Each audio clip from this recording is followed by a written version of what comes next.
High everyone, welcome to our new mini vlog. এটা হচ্ছে বিয়ের ভিডিওগুলো, যেগুলো আমি তত্ত্বের ভিডিও শেয়ার করেছিলাম, কিন্তু বিয়ের ভিডিও আমার শেয়ার করা হয়নি, সেগুলোই আমি আজকে থেকে শেয়ার করছি। সকাল সকাল উঠে রেডি হয়ে এখন আমরা বেরিয়ে পড়েছি মাসি বাড়ি যাওয়ার জন্য। এখানে আমি আর মেজো যাচ্ছিলাম, গোল্লাকে টাটা করে আমরা উঠে পড়লাম টোটোতে। হাতে আমার জুতো, একটা জুতো পরে আর একটা হাতে নিয়েছি, কারণ ব্যাগে আমার আর জায়গা ছিল না। যাই হোক, তারপর কথা বলতে বলতে চলে এলাম মাসি বাড়িতে। এসে দেখলাম সবাই এখানে আইবুড়ো ভাতের জন্য সব কিছু করছে। দিদি এখানে স্যালাডের প্লেটটা সাজাচ্ছিল, আর দেখতে বেশ ভালোই হয়েছিল। এরপর আমরা ব্রেকফাস্টটা করে নিলাম লুচি আর তরকারি দিয়ে। একটা প্লেটের মধ্যে আমরা দুজন মিলে খেয়ে নিয়েছি। আর এই যে আমাদের গ্রুম সকাল সকাল রেডি হয়ে এখানে ফটো তুলছে সবার সাথে, কারণ বিয়ে একবারই হবে, ফটো তুলতে হবে অনেক। যাই হোক, এরপর আমরা সবাই মিলে যাচ্ছিলাম গঙ্গা মাকে নিমন্ত্রণ করার জন্য। অনেক রকম রিচুয়ালস থাকে, আমি জানি না, আমাদের মধ্যে নেই, এটা মাসিদের মধ্যে ছিল। এরপর গঙ্গায় গিয়ে যা যা নিয়ম ছিল সেগুলো মামি করে নিচ্ছিল এখানে। আর এই যে বিয়ের কার্ড দিয়ে নিমন্ত্রণ করে আমরা বাড়ি চলে এলাম। আর বাড়ি এসে এখানে আইবুড়ো ভাতের প্লেটটা সাজাচ্ছিলাম। অনেক কিছুই ছিল আইটেমে, এক এক করে সবকিছু আমরা এই বাটিতে ভরে নিলাম। আর তারপরে আমি একটু গোলাপ ফুলে পাপড়ি দিয়ে দিচ্ছিলাম, কারণ দেখতে এটা খুব সুন্দর লাগে।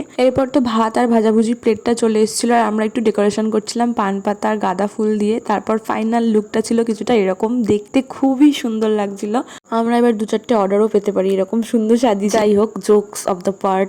তারপরে এখানে আমাদের বর বসে গেছে খাওয়ার জন্য, আর বড় ভীষণ এক্সাইটেড ছিল, দেখে তো তাই লাগছিল। তারপরে খাওয়া দাওয়া চালু করে দিয়েছে এখানে। এরপর আমরাও খেতে বসে গেছিলাম, ভাত ডাল মাছ সবকিছু খাওয়া দাওয়া কমপ্লিট করে এখন আমরা যাচ্ছিলাম সবাই মিলে দিদির বাড়িতে, কারণ আমরা সবাই মেহেন্দি পরবো। তাই দিদিকে ফার্স্টে পরিয়ে দিলাম, তারপরে এখানে আরেকটা দিদিকে পড়াচ্ছিলাম। দেন আমার আর পড়া হয়নি, আমি একটু হাতে নেলস করেছি, মানে নিজে নিজে একটু জুগাড়ু আর কি। যাই হোক, তারপরে এখন আমরা যাচ্ছিলাম আবার মাসির বাড়িতে খেতে। আবার বাড়ি এসে আবার আমাকে মেহেন্দি পরতে হবে, কারণ আমার হাতে মেহেন্দি পরা হয়নি, কারণ কালকেই বিয়ে, আমাকে পরতেই হবে আজকেই। তারপর খাওয়া দাওয়া কমপ্লিট করে বাড়ি এসে এই ফাইনালি মেহেন্দিটা কমপ্লিট করেছি। মেহেন্দি কমপ্লিট করতে করতে আমার 1টা 16 বেজে গেছিল রাত্রি। এরপর ঘুমাই, আর কালকে বিয়ে গায়ে হলুদ সব নেক্সট পার্টে আসবে দেখার জন্য। চ্যানেলটা তাড়াতাড়ি সাবস্ক্রাইব করো। ওকে, বাই।